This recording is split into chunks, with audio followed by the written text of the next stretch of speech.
जळगाव शहरामध्ये देऊळबंद या चित्रपटाचे अभिनेते प्रवीण तरडे व निर्माते कैलास वाणी यांच्या उपस्थितीत चित्रपटाच्या विशेष शोचे आयोजन करण्यात आले होते।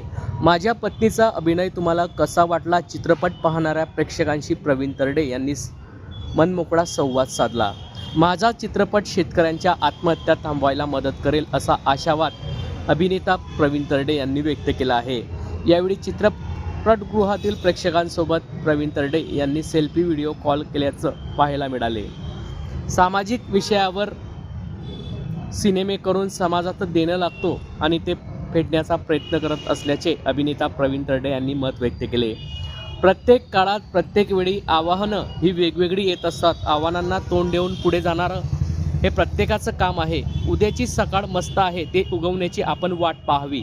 या शब्दात अभिनेता प्रवीण तरडे यांनी शेतकऱ्यांना आत्महत्येसारखे टोक्याचे पाऊल उचलू नका असे आवाहन केले आहे।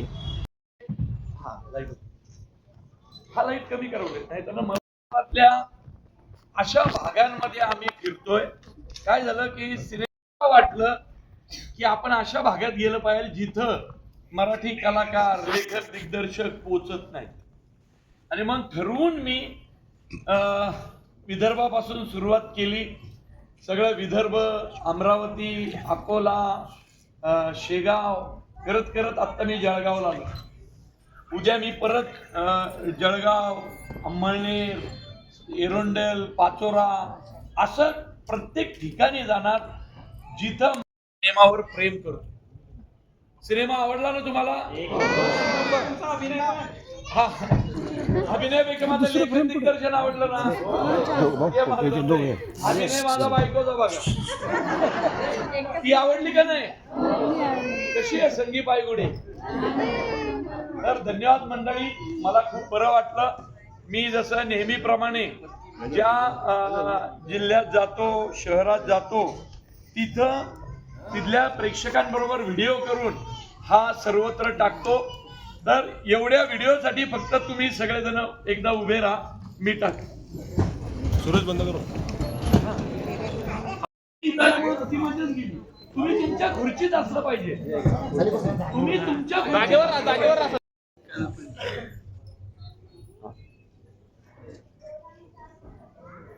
नमस्कार जळगावकर। जळगाव मध्ये आलोय। जळगाव विदर्भाची बाउंड्री क्रॉस करून खानदेशात आलोय आणि खानदेशात आल्या जळगाव मध्ये रात्रीच्या शोला हे असं थिएटर दिसलं। हात करा सगळ्यांनी। वा वा वा वा वा, स्वामी समर्थ महाराज की जय। धन्यवाद जळगावकर, धन्यवाद। तुम्ही मराठी सिनेमावर असं प्रेम करताय, असंच करत राहा, असंच प्रेम करत राहा। मराठी सिनेमा दरवेळी तुमच्यासाठी काहीतरी वेगळं घेऊन येईल। धन्यवाद मंडळी, धन्यवाद। की आतापर्यंत मागच्या 22 दिवसात कित्येक शो लावले आणि सगळे शो हाऊसफुल केले।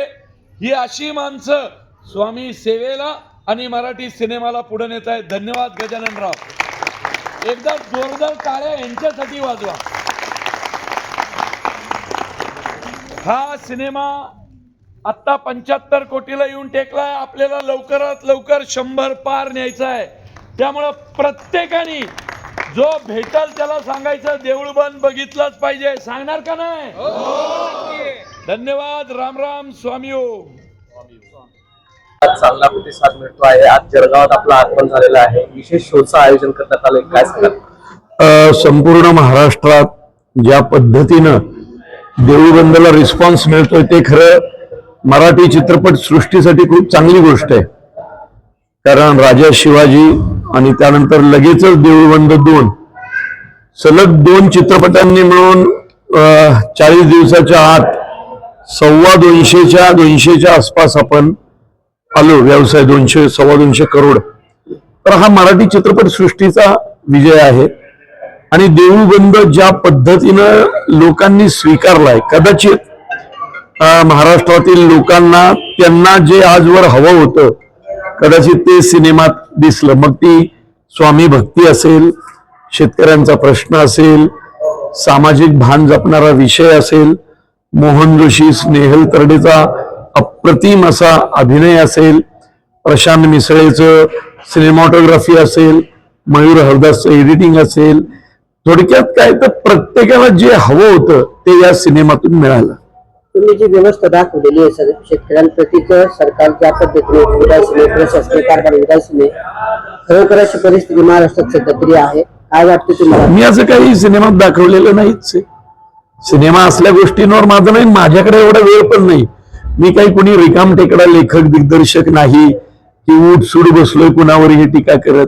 माझं काम सिनेमा करणे, जो मी अप्रतिम असा केलाय, आणि माझा सिनेमा शेतकऱ्यांची आत्महत्या थांबवायला मदत करेल. त्यामुळे मी एक लेखक दिग्दर्शक कलाकार आहे, माझं काम सिनेमा बनवणं. सर, तिथे स्वामी शेतकऱ्याला वाचवण्यासाठी येतात, मदत करतात, मात्र प्रत्यक्षात देखील शेतकऱ्यावर तशाच पद्धतीचं संकट या ठिकाणी आहे. अनेक शेतकऱ्यांच्या महाराष्ट्रावर आत्महत्या होत आहे. काय सांगाल याबद्दल? शेतकऱ्यांना काय आव्हान करणार? शेतकऱ्यांना एकच आवाहन करेल की आपल्या 7 पिढ्याने मागच्या 70 पिढ्या आपले बापजादे हे शेती करतच आजपर्यंत आलेत. त्यांनी अनेक आव्हानांना आणि अडचणींना तोंड दिलं म्हणून आज जन्माला आलो आपण सगळेच. जर आपलेही बापजाद्यांनी त्यावेळी आव्हानांना आणि संकटांना कंटाळून आत्महत्या केली असते तर आज आपण कोणीच जन्माला आलो नसतो. त्यामुळे आव्हानं आणि संकट प्रत्येक काळात प्रत्येक वेळी वेगवेगळ्या पद्धतीने येतच असतात. त्या आव्हानांना तोंड देऊन पुढे जाणं हे आपल्या प्रत्येकाचं काम आहे. उद्याची सकाळ मस्त आहे, ती उगवण्याची आपण वाट पाहिली पाहिजे. संपूर्ण राज्यभरात चित्रपटाला चांगला प्रतिसाद मिळतोय, काय आनंद वाटतो? एक स्वामी कृपा आहे, काय सांगाल? बघा कसं असतं, स्वामी कृपा त्याच वेळी तुमच्यावर होते ज्यावेळी तुमची कर्म चांगली असतात, तुमचे प्रयत्न सर्वश्रेष्ठ असतात. मी आणि माझ्या चित्रपटाच्या तंत्रज्ञांनी कलाकारांनी प्रयत्न खूप ताकदीचे केले आणि ते इतके ताकदीचे केले की त्या प्रयत्नांना रिस्पेक्ट देण्यासाठी आमच्यावर स्वामी कृपा झाली. सर, हा विषय जो आहे सामाजिक विषय हाताळण्याची नेमकी आपल्याला संकल्पना कशी सुचते या संदर्भात काय सांगणार की इतका मोठा विषय आपण अशा पद्धतीने हाताळला की त्याला पूर्ण खूप प्रतिसाद मिळतो आहे? नाही, सामाजिक विषय हाताळण्याची संकल्पना सुचण्याचा विषयच नाही. मी आजपर्यंत जेवढे सिनेमे केले ते सामाजिक विषयांच्या संदर्भातच आहेत.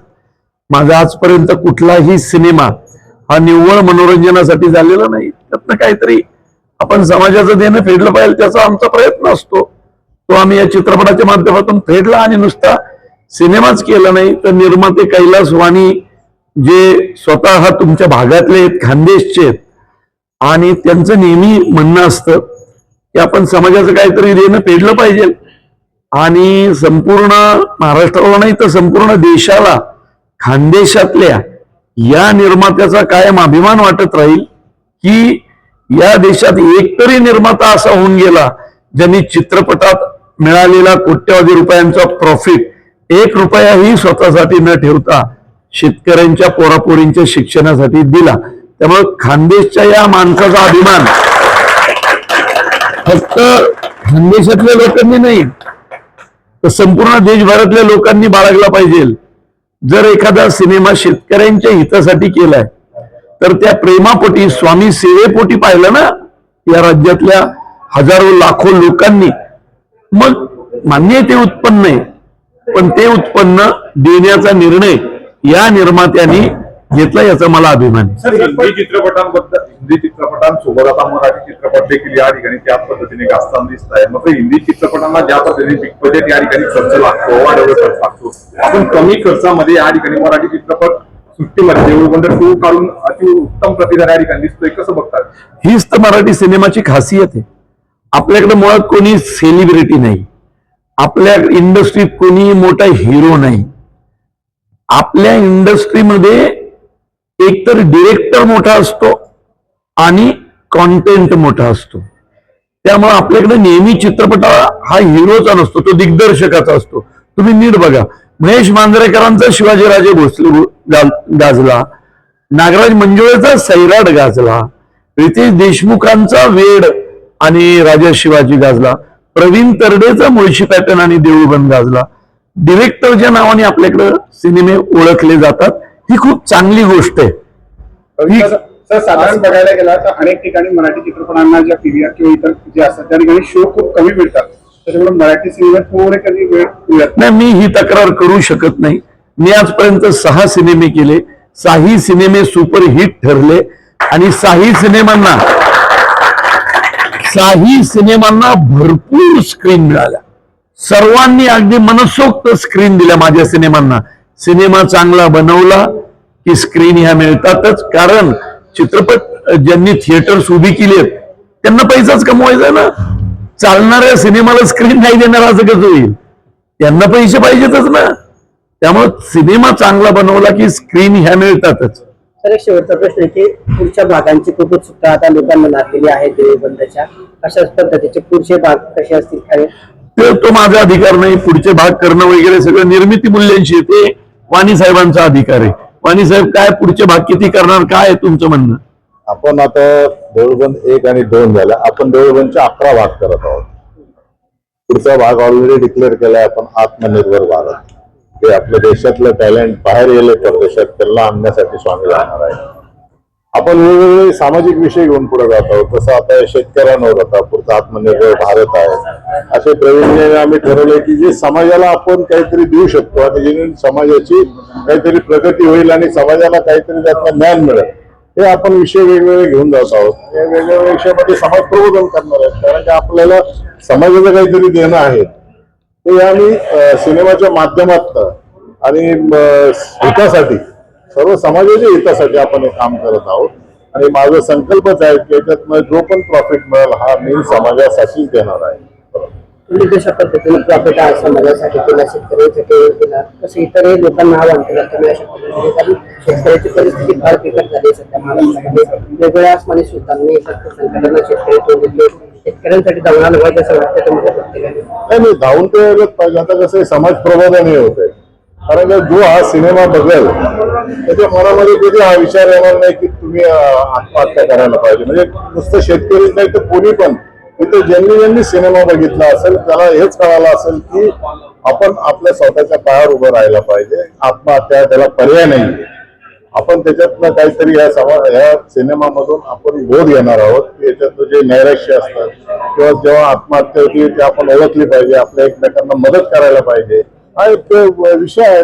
आणि जो हा सिनेमा जो बघेल त्याच्यामध्ये कधीच हा विचार निगेटिव्ह विचार येणारच नाही, पॉझिटिव्हच राहील.